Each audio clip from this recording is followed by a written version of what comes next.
Pinkerton right now, their logo, if you look it up on say Twitter, some other place, right? They have a pride logo that includes an out of focus pride flag that looks like it has like all the original colors in it. There's like a couple of extra. It's not all the original. It's like a couple weird extras. Oh, this is so weird. Oh, it's the bisexual flag under the rainbow. So and then it's like the trans flag under that, but it looks like they've gotten the stripes out of order. Because it's blue, pink, then white.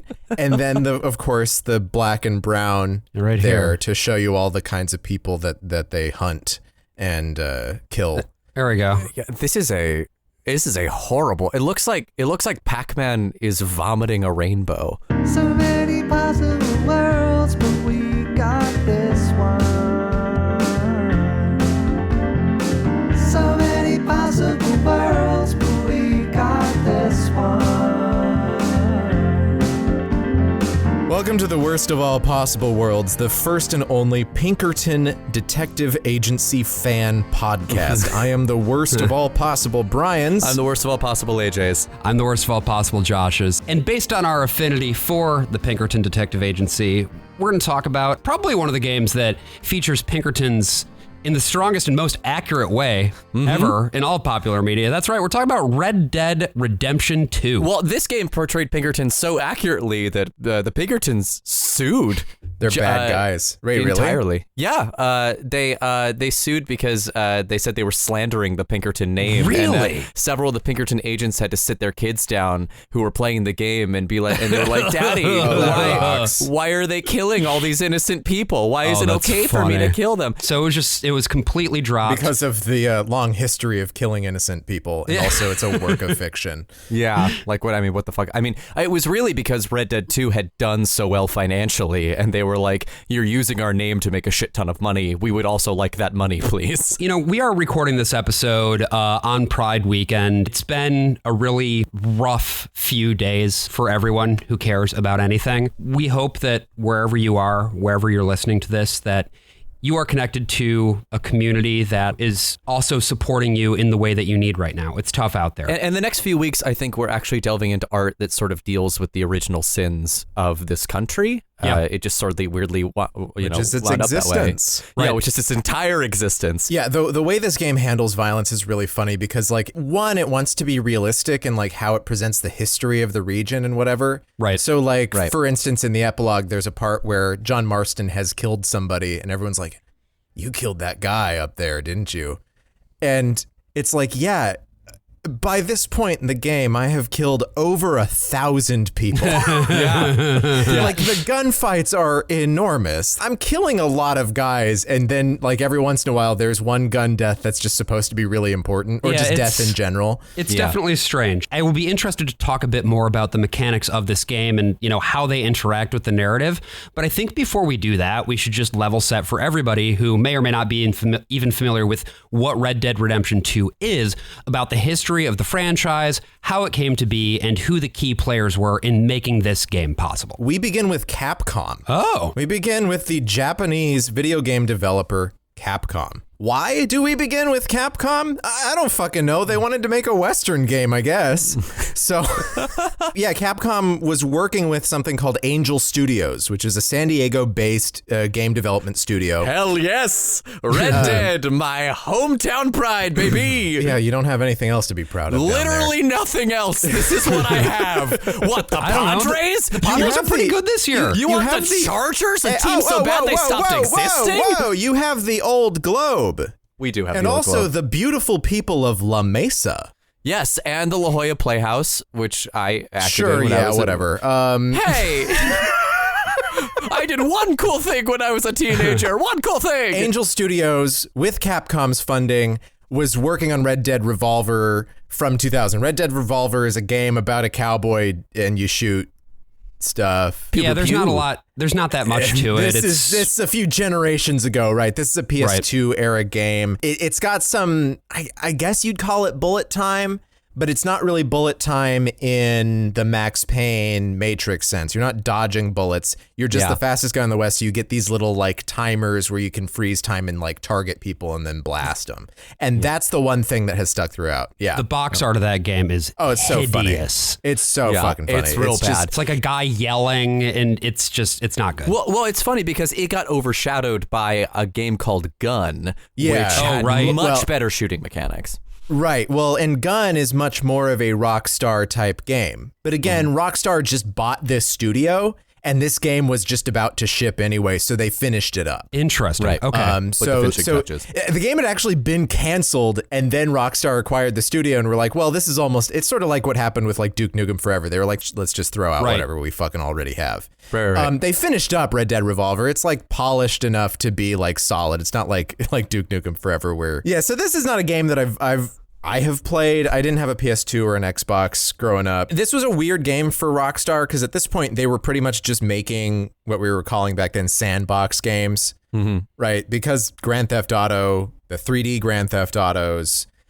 Bully, the game where you play as a gay boarding school resident. Red Dead Revolver came out and it was not like up to the standard that people expected from Rockstar Games, but it just kind of skated by, which then led to Red Dead Redemption, where they made a main character who looks exactly the same as the main character of Red Dead Revolver, but is a different guy, but he has the same scars going across his face. And that's like a Western, but it's a weird Western because it's set in like 1910.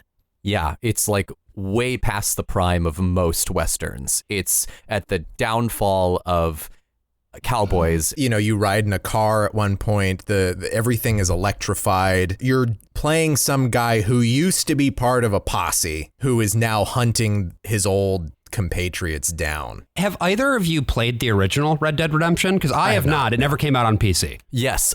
So Red Dead Redemption was one of my favorite games of all time. It had an ending that completely rocked my mind because I'd never seen anything like it in video games before.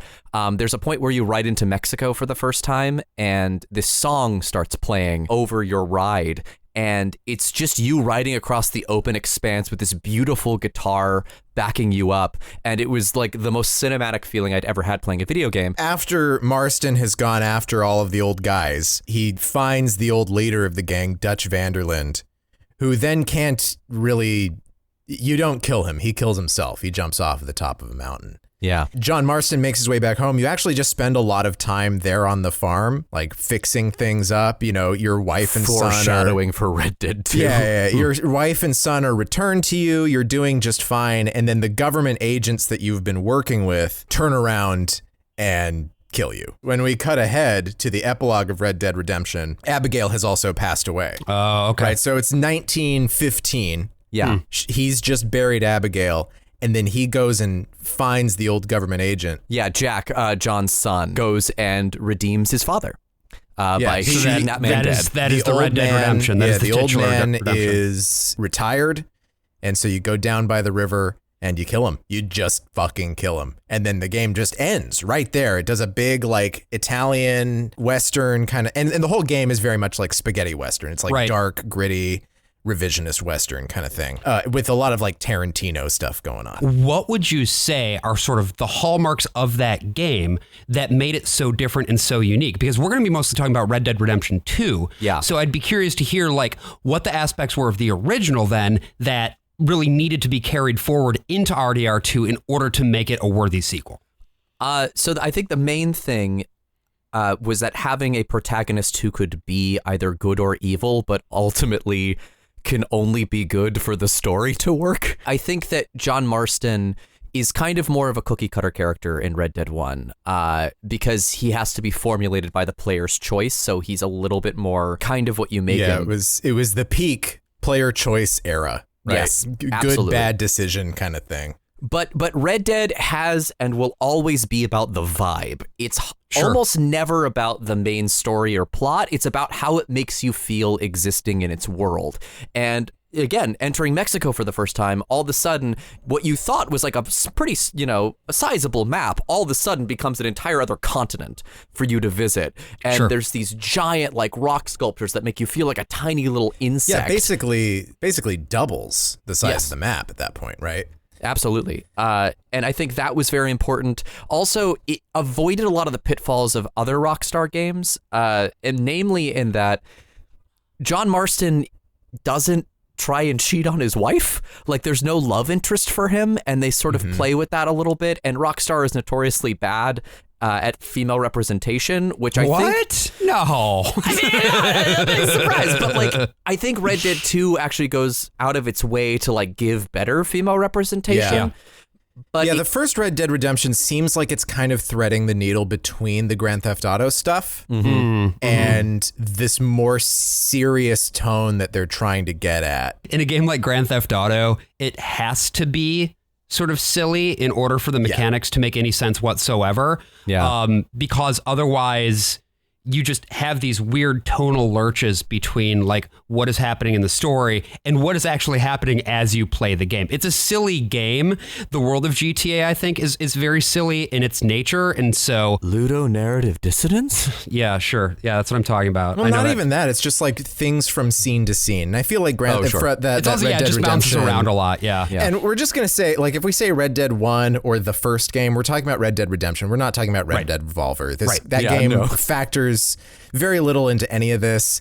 From now on, we're probably not even going to talk about it at all. The biggest thing that connects Grand Theft Auto 5 to Red Dead Redemption 2 is a guy named Dan Houser. Now, we need to briefly talk about the Houser brothers. I hardly knew her. Good one. So the Housers are two brothers, Sam and Dan. The Houser Bros. And they're both from London. Their parents are sort of the professional class, a lawyer and an actress. Basically, Sam got a job at Bertelsmann Music Group, BMG, and ended up heading up their entire interactive division because at the time they were trying to go more into video games.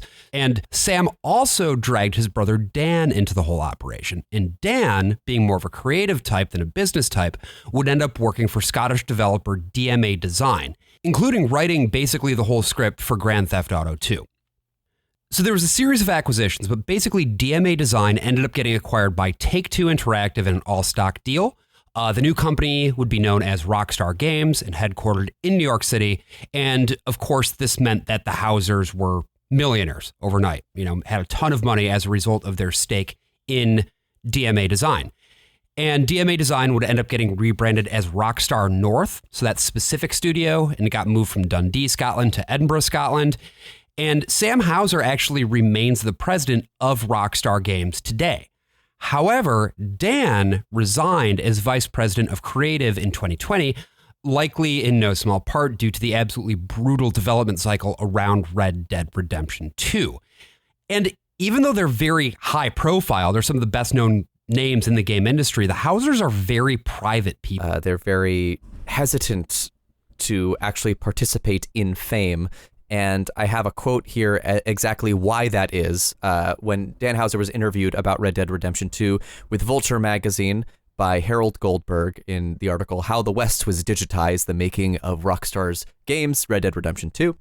Terrible headline. Dog shit headline. Digitizing the West. That's so stupid. It's like makes it sound like you scanned the landscape and put it NFTing into the West. Yeah, it's the metaverse, Brian. Yeah.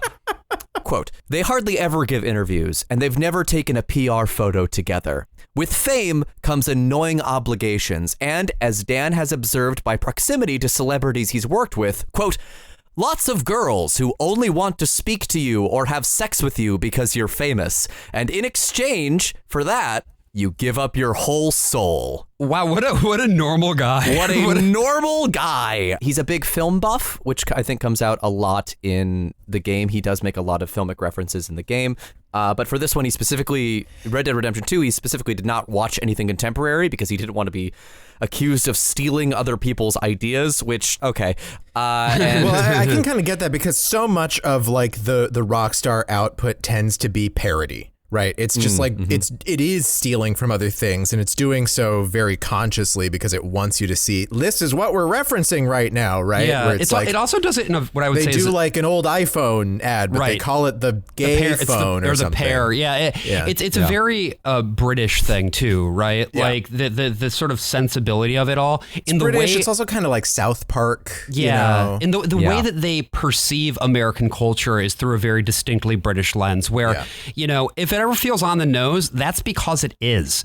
And I think that is maybe to your point, AJ, the things that you find annoying about Grand Theft Auto, specifically GTA 5, I think a lot of it stems from that approach. But what's interesting about Red Dead Redemption, or RDR2 rather, is that I think that in a lot of ways, it manages to be a very interesting commentary on the American West. Yes. It is, of course, through a certain frame, but the fact that the primary studio that developed this one was Rockstar San Diego, so it was an actual American developer, even though Dan Houser was the one doing a lot of the writing at a head level, it still coheres in a really interesting way. You don't feel the same sort of movie references in the same way that like Red Dead Redemption 1 feels like a spaghetti western. They have the big slapped on titles and things like that. Yeah. This doesn't feel like a revisionist western. It doesn't feel like an old John Ford western either. It feels more like they sat down and read a bunch of the old western books. Like True Grit or which is actually 100% what he did. He the shit from that was like James, written in the 1880s and 1890s that were such a big hit in the East Coast. They had made a shit ton of money. Like Rockstar had more money than they knew what to do with after the success of GTA 5 and specifically GTA 5 Online. And so Red Dead Redemption 2 was riding on just absolute fucking maximalism. They were going all the way with this fucking thing. Yeah, and they put, I think, $500 million, some estimates say $500 million into the development of Red Dead 2. Yeah. And in fact, Rockstar San Diego, who made the first game, couldn't actually make Red Dead 2 by themselves. So they consolidated every single branch of Rockstar into one mega branch called just Rockstar Games. And they had at one point like 1,500 people designing this game. It shows, because this is one of the most beautiful games ever made, and it still holds up. Like just replaying it for this episode, I was so blown away by how everything looks like a fucking painting. Like it looks like the Hudson Valley School like come to life, like just exploding in your face. Why don't we just go through each of the different territories, the different states that are in the game, and sort of talk about what makes them distinctive, right? So absolutely. The first one is Ambarino. So this is in the equivalent of the Rocky Mountains, but here they're called the Grizzlies. Right. This is Colorado. Ambarino is where we are actually at the very beginning of the game, like marching around in basically like blizzard-like conditions because we're like way the fuck up in the mountains. This game starts off with it's so slow. With a drag. Oh boy, it's slow. Just to be clear, going forward too, I think this is one of the greatest video games ever made. But dear God, this opening sequence. You want to talk about like an opening sequence that is tailor-made to piss you off? Oh my God. And you're still getting tutorialized about 15 hours in too. It's so insane. like even beyond this whole section. Yeah, well, I mean, just moving around is fucking drudgery. But it is amazing, and I think you actually get a better sense of Ambarino and the West Grizzlies when you're going to rescue Marston than you are at this beginning. But the beginning, we start, you're Arthur Morgan, a couple of people have died in this group of this posse that you're with, right? Dutch Vanderlind's gang. At the beginning, you really get the sense of why this guy is an amazing cult leader, right? He's always like, we had this setback in Blackwater where something went wrong. And Blackwater, this is really important. Blackwater is like a fixture of the first game, right? It's the big city on the east in the same way that Saint Denis is going to be in this game. And pretty much the entire map on the American side, none of the Mexico stuff, but the whole map from Red Dead 1 is in this game. There's always this thing. It's like we were getting further and further and further west. We're trying to make it to the coast and possibly even beyond the coast, although they haven't quite settled that plan yet. But again, these people I have a plan, Arthur. Thank you, Josh. I was waiting. Dutch is such a remarkable character because the whole group is immediately aligned around him because he has that plan. He has that vision. And we trudge through the snows of Amberino for way too long. A really long honestly. time. You get to this farmhouse and there was this guy Adler who Right. lived there. Everyone who was there has been murdered by the people that you're feuding with. The O'Driscolls. There's this woman, Sadie Adler, who when you find her is basically feral. Right. The shit that has been done to her is beyond explanation. And you take her in and everyone is just surviving. Because again, the plan was going just fine until some sort of thing happened before all this started down in Blackwater, and it's pushed you back east. So yeah, now, and you rescue John Marston, who Right. is the second person to say, Arthur Morgan, can't believe I'm happy to see you. The men always say this to They Arthur. love saying they that all to him. hate him. He's Which the is weird, enforcer. but- he's the bat. Yeah, Like he's he is. supposed Yeah, to he's be the lunk, Yeah. and he's not always the nicest guy. They succeed in derailing and robbing the train, but of course that means that Leviticus Cornwall, the wealthy man who owned the trains in the first place, sends the Pinkertons after Dutch and the gang. All of a sudden, this plan isn't working so well anymore. This is a theme that will continue for the next 65 hours of this game. So many All right, folks, this is a preview of a premium episode of The Worst of All Possible Worlds. If you want to listen to the rest, head on over to our Patreon, patreon.com/worstofall, and you can hear the rest of this, where we talk more about the story, the themes of the game, the labor issues at the heart of development of this game, and what that means for us going forward. If that sounds good to you, jump on over to Patreon, give us a little bit of money, and you'll be able to hear everything. Plus all of the backlog of bonus episodes that we have going all the way into late spring of 2021. And of course, going forward in time too, until ? See you there.